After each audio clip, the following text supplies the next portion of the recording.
Credit ratings agency Moody's downgrading U.S. debt to AA1 from AAA over the weekend. The agency citing the budget deficit and rising interest payments on government debt in a high interest rate environment for that cut.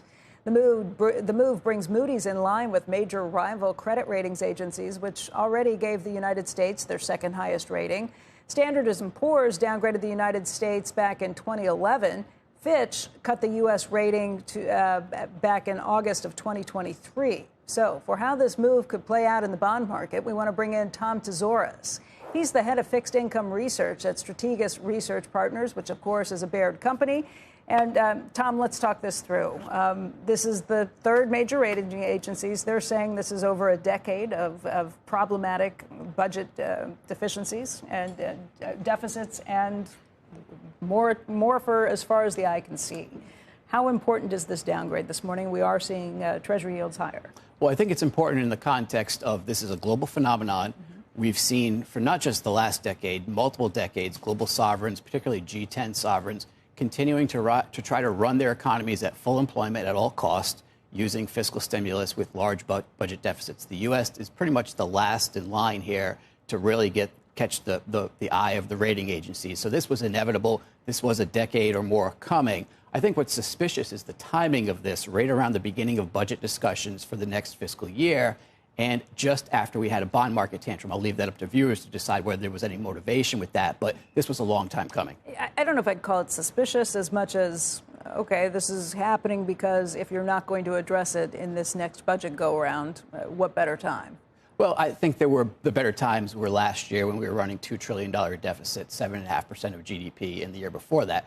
Either way, they didn't say it based on these last 100 days. They said this is based on over a decade. No, I understand that. I understand that. But again, the timing of it in May looks suspicious. But whether it's politically motivated or not, markets have to deal with reality. It's here. And what are the consequences? And we argue the consequences are going to be marginally less demand for U.S. dollar assets, particularly longer duration assets. And that means all else equal, a steeper U.S. Treasury curve. And again, this is global phenomenon. It's not just the U.S. who's experiencing this, but now the U.S. is also experiencing it. So what does this mean for the globe? If this is pushback on central banks not reining things in? Yep. Well, what it means is that we long ago, I will say long ago, a decade or more ago, actually entered a period of long-term secular reflation. The only way out, particularly when the global safe havens reserve currency is now in excessive deficits and debt load, the only way out is to reflate this. You cannot have ever a reserve currency default. So that means the U.S. is now going to eventually join the caravan of devaluers of their currency. And if everybody else is devaluing, it means globally steeper yield curves, and it means higher structural inflation for years and years to come. It probably does not mean waning demand for treasuries relative to other sovereigns, but it does mean waning demand for treasuries versus commodities in particular. So if we are talking about this global inflationary trade, that sounds like a time that the Fed should not be cutting rates. Well, yes and no.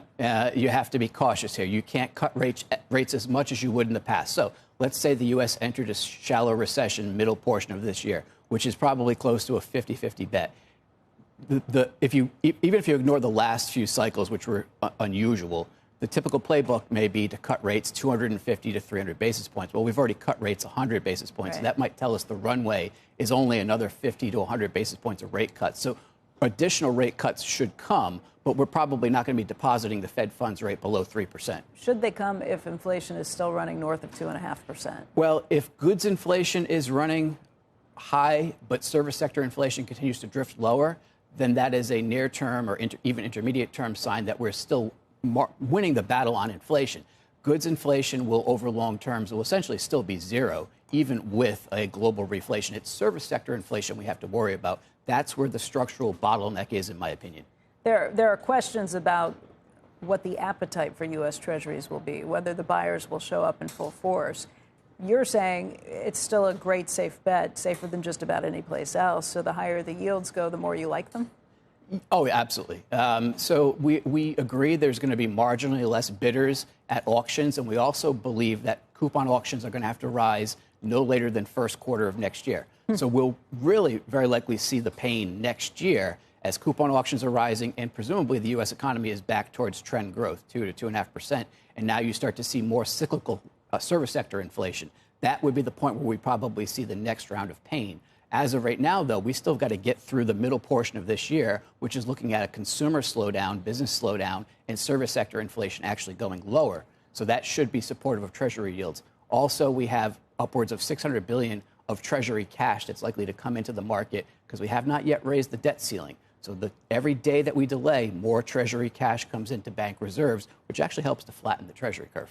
All of this is happening as we have the tariffs in the background. We're in a 90-day pause right now. What happens if that 90-day pause turns into tariffs back on again? Well, I think it's, again, another environment where you're seeing everything off except for gold. And maybe gold's the only thing that's not off, but even Bitcoin, stocks, bonds are off, the dollar's off. So it's a return to the playbook of sell everything and let's see where the chips fall out. I would expect, though, that even if we get tariffs coming back on, they very well may come back off again 5 days later. I think this is Which means high volatility. Exactly, volatility. So you're long vol.